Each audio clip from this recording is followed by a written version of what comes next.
Welcome to the Upland Nation podcast. Thanks for joining me. I'm Scott Linden, your host, your guide, and this week, kind of your instructor. Well, let me just call it, I'll offer up some suggestions that have worked for me, may work for you, some tips and ideas, all about better shooting in the field. 5 things you can do to shoot better after the point. That's what we'll call this one.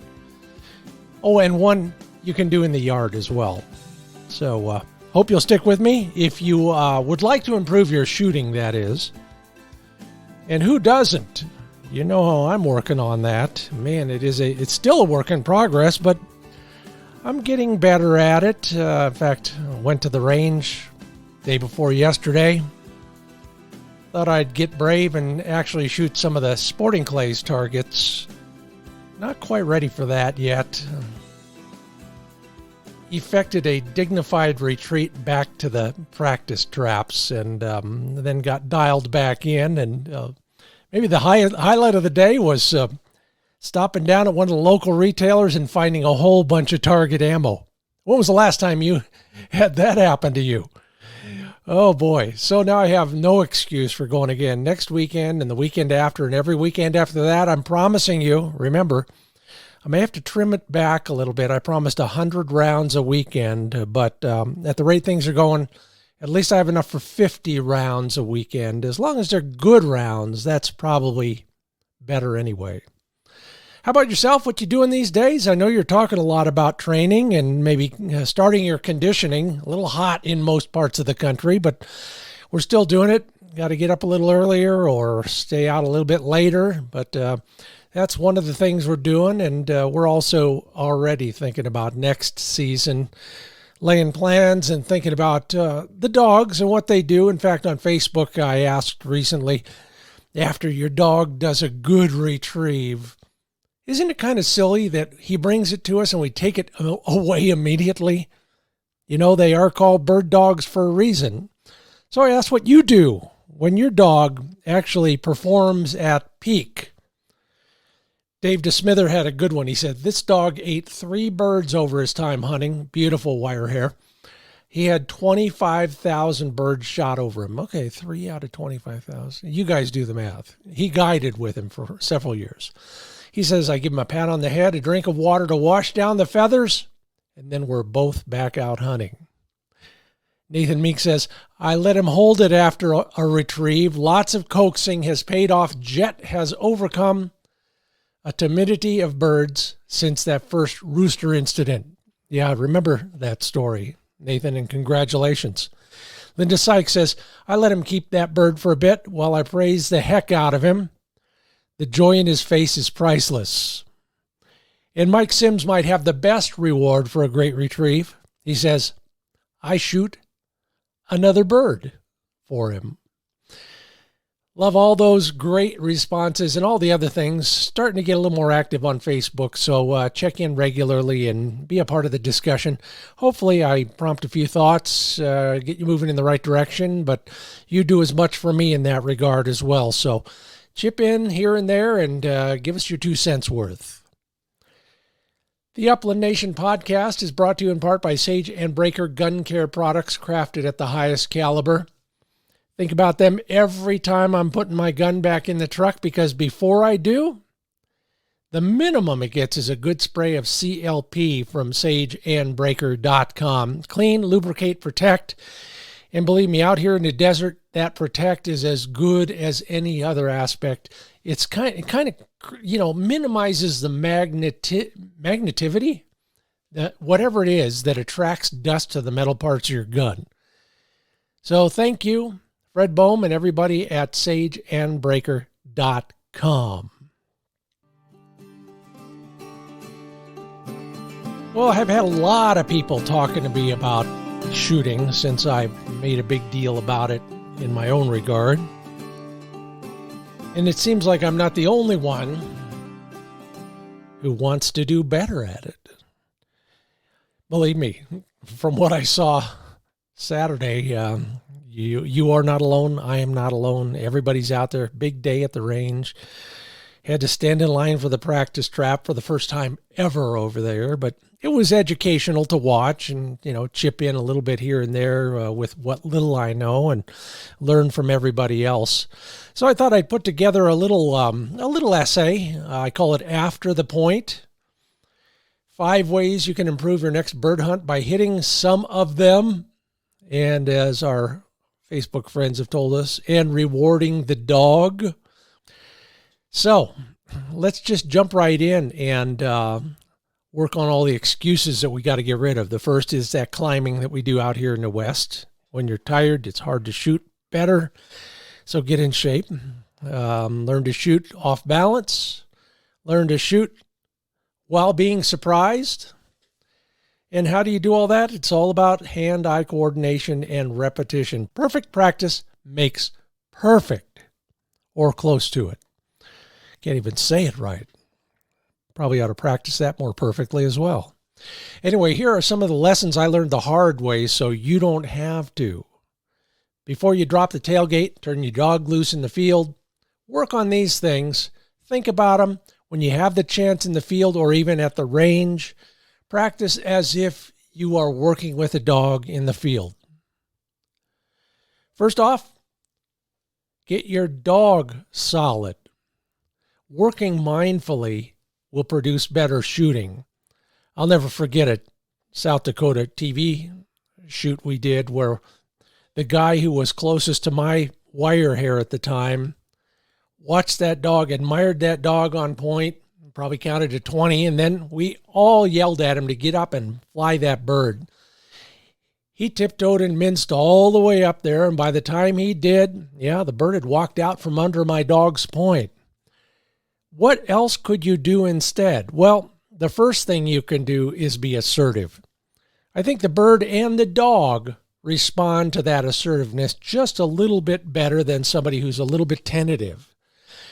The bird hears you coming in, doesn't have the nerve to walk away, may fly, may not. There's also a dog on the ground. The dog has more confidence in you as well. I don't have any science to back this up, but I do know that most of the time when I am being assertive about walking in on a pointing dog from the right direction, and I'll talk about that in a few minutes, walking in with confidence generally results in a solid point and a bird that goes up at the right time in the right direction. So, I know that had nothing to do with shooting, except that if all those other variables are hammered down, buttoned up, your shooting is less of an issue.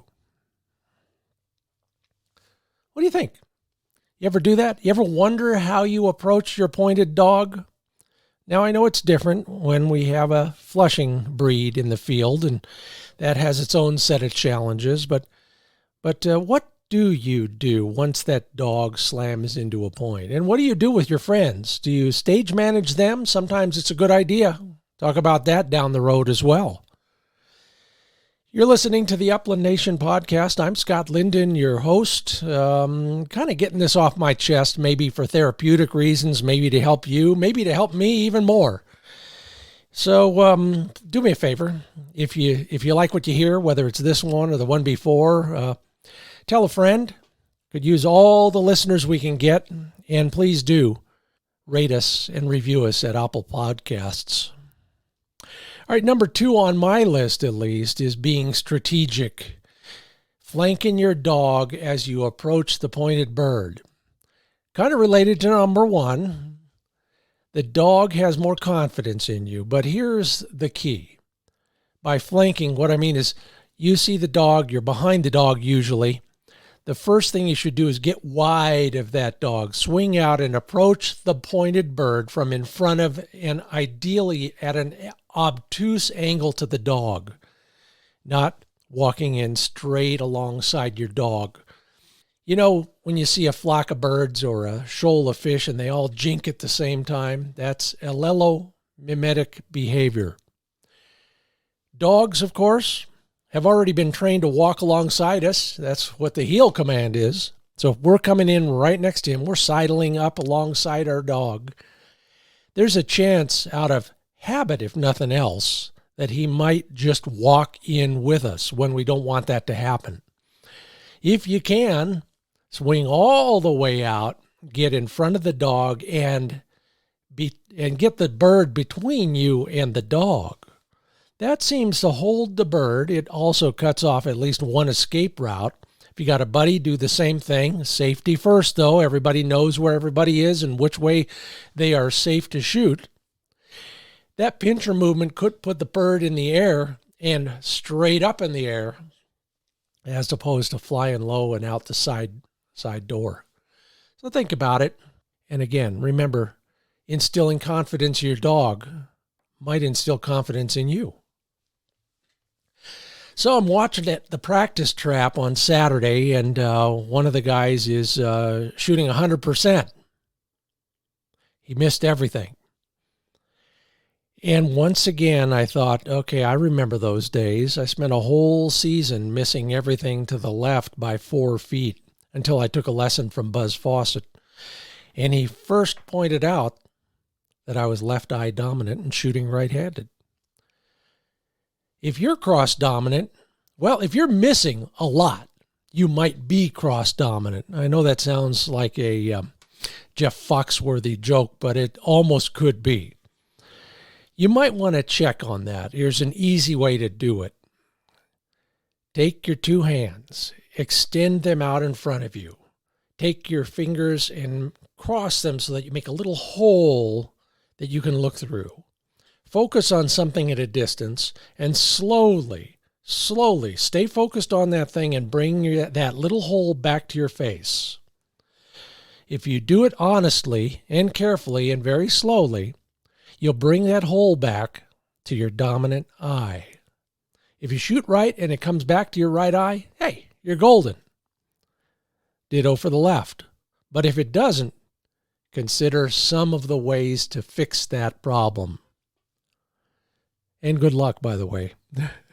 I talked to this gentleman at length afterwards, and he said, yeah, I tried that twice, and I didn't hit anything when I switched to left-handed. And I said, yeah, same here. So anyway, patch on your glasses. Now I'm learning to just close that left eye as I snap the safety off and mount the gun. That seems to be working pretty well. Number 2 on the list. Or is it 3? Anyway, stand by for birds. Sound like Paul Harvey? Some of you are not old enough to know who Paul Harvey is, but stand by for birds. The dog is staunch. His muscles are quivering and his eyes are bulging. He's kind of giving you a look out of the corner of one of those bulging eyes because he's done his part, and now it's your turn. Now, if you shoot sporting clays, especially if you've taken a lesson or two or watched some great shooters, they anticipate that clay pigeon's trajectory, and they set their feet for the right position to break it in the right spot. So they're not necessarily looking at the dog. That's the last of their problems. They're not necessarily setting up for where the bird is. They're setting their feet for where the bird will be when they mount the gun and pull the trigger. Big difference, especially if you can identify some of the windows where you think the bird's going to go. If there's several of you, you can push the bird in that direction. If there aren't, that bird's generally going to fly for open country. So find that big window, set your feet for that, cross your fingers, and then as the bird flies, you're ready for that bird. If you're walking in and you flush your own birds, anchor your off foot pointing in about the direction the bird will fly. So if you're right-handed, you want to anchor your left foot pointing at that direction. Whatever foot position you believe in, set up so that the last step as you flush the bird is that other foot. That'll provide you with the maximum arc when you swivel, because the bird may still jink right or jink left, especially if they're quail, and you could use the biggest swing you can get. Stand by for birds. You're listening to the Upland Nation podcast. I'm Scott Linden, your host. We're talking about all the things we need to do after the dog locks up. that will help you become a better shooter. After all, the whole point of this game is to put birds in a dog's mouth. What else is he going to do? I mean, that's why he works for you. So, let's get back into it. I call this the head game. Literally.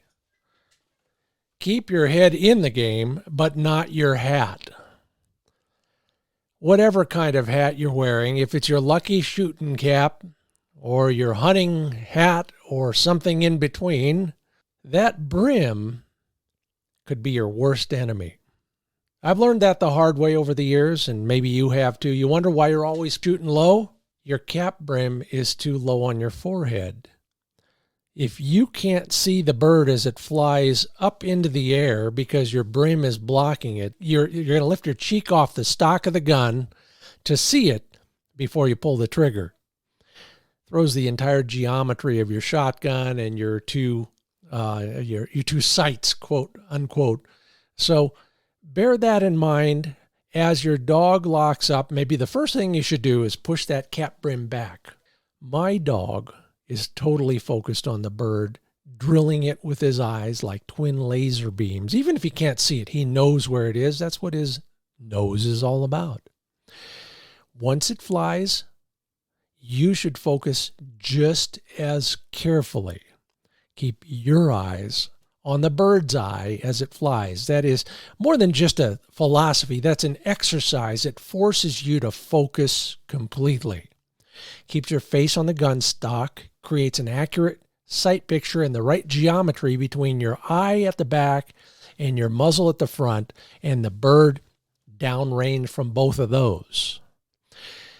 It is different than looking at the bird. It is seeing the bird.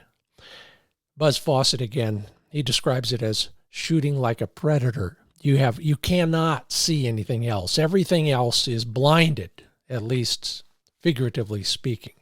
Focus solely on the bird, pull the trigger, watch it fall. And then if it does, look for another bird if you can, but not until then. See the bird, shoot the bird. And did you know, speaking of shooting carefully, did you know that most of the time when we kill a bird, it's at 25 yards or less? Yeah, some of us shoot too soon. That's a problem. I'm pointing at myself when I say that. But if we open up our chokes, we can enhance our chances of hitting more of those birds. In the old days of silk fly lines, English anglers used to say, "God save the Queen," before they set the hook on a trout that rose to their fly. Now, what that did in the fishing world is it gave that trout time to take the fly in his mouth and turn around and set the hook itself, rather than what I usually do, which is see that rise and pull up on the rod and actually take the fly away from the trout. Well, the same idea holds true for bird hunters for a slightly different reason. You shoot at less than 25, 30 yards, and have you patterned your gun? You know how small that pattern is. You got a lot of pellets in a 1 to 1.5 foot diameter circle on the pattern board. There's a lot of air around that, and most of the birds will probably not get hit. I'm not telling you anything you don't know with that, but my point is you let that choke widen out a little bit, either by waiting a little bit longer or opening your choke to begin with. And I'm shooting cylinder or skeet most of the time on anything short of sharptails. You get a wider open choke, or you wait a little longer so the pattern opens up just a little bit more. And yes, it does put more space between all the pellets, but it also makes that pattern big enough to where you might actually catch one of the birds in it. That's how we can flock shoot and miss every time. Skeet, cylinder, later in the season, maybe improve cylinder instead. If you have a choice, first barrel is skeet, second barrel is improved most of the time. Works for me. Maybe it'll work for you. Good luck on that. God save the Queen. So there you have it. He's called a bird dog for a reason. My wire hairs have always gotten along best when I hit the birds that they point. Then they get to savor that intoxicating taste, smell, and feel of a bird in his mouth. If I put the odds in my favor by practicing well and shooting strategically, we all get along better. Hope you enjoyed this. Brought to you in part by Dr. Tim's Performance Dog Food. Do you know where your protein comes from? How about your dog's protein? Well, at Dr. Tim's Performance Dog Food, he lists all the ingredients and where they came from and why he puts them into each formulation. If your dog food doesn't tell you that stuff, you might want to take a look at drtims.com and then wonder why they're not telling you at that other website. Get a 30% discount on your first order. Just use the code UplandNation. Tell them I sent you. Appreciate that. And please, tell a friend. Please rate us at Apple Podcasts. This quote from Dean Koontz, yeah, that Dean Koontz, who also wrote a book about dogs. He says, once you have a wonderful dog, a life without one is a life diminished. I'm Scott Linden. Thanks for listening. I'll see you in the field.